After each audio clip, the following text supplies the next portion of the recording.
Hi guys, നമസ്കാരം. സാംസ്കാരിക കേരളമേ, മുഖം താഴ്ത്തുന്നു ഞാൻ.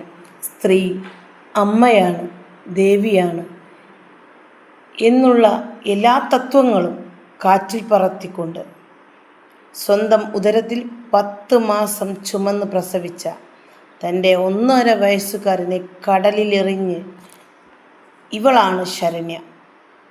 അമ്മ എന്നാൽ സ്നേഹത്തിൻ്റെയും കാര്യക്ഷമതയുടെയും ക്ഷമയുടെയും സഹനത്തിൻ്റെയും ധൈര്യത്തിൻ്റെയും മൂർത്തിഭാവമാണ്.